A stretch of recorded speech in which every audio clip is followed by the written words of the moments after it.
Hello everyone, আসসালামু আলাইকুম। আজকে তৈরি করে দেখাবো সবজির একটি রেসিপি।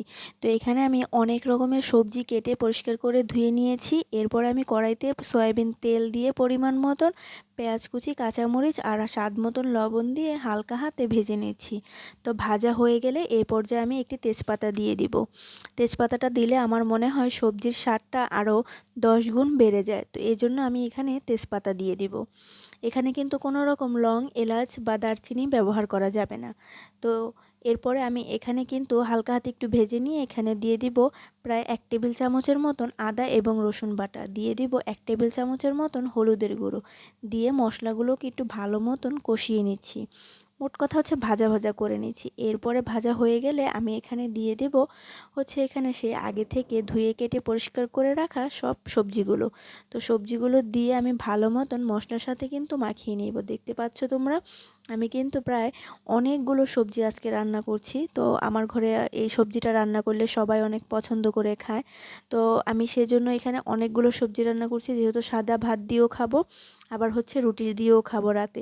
তো সেজন্য আমি একটু বেশি করেই সবজিটা রান্না করে নিচ্ছি। তো ঢাকনা দিয়ে ঢেকে দিচ্ছিলাম 5 মিনিটের জন্য। 5 মিনিট পর ঢাকনা খুলে আমি কিন্তু নাড়াচাড়া দিয়ে দিচ্ছি। দেখলাম সবজি থেকে অনেকটা পানি উঠেছে। তো এরপরে আমি আবারও মানে চামচ দিয়ে ভালো মতন মিশিয়ে নিচ্ছি। মেশানো হয়ে গেলে এবার আমি আবারও ঢাকনা দিয়ে ঢেকে রেখে দেবো প্রায় 15 মিনিটের জন্য। 15 মিনিট পর ঢাকনা খুলে আমি দেখছি যে আমার সবজিগুলো সেদ্ধ হয়েছে কিনা। তো আমার সবজিগুলো প্রায় 80% সেদ্ধ হয়ে গিয়েছে। এই পর্যায়ে কিন্তু আমি কেটে রাখা ঢ্যাঁড়সগুলো দিয়ে দিব।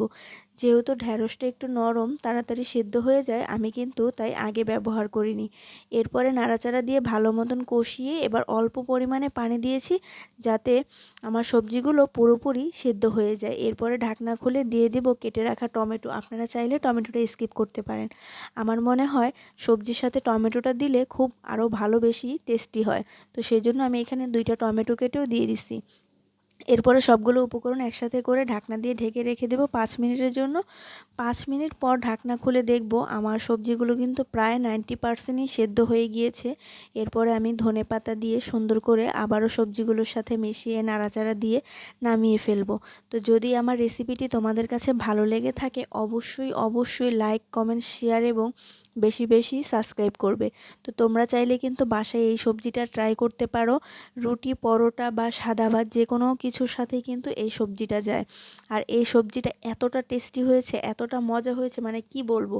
যেহেতু এখানে সব রকমের সবজি আছে, তাই আমার কাছে মনে হয় যে এটা খুব হেলদি এবং খুবই পুষ্টিকর একটি খাবার।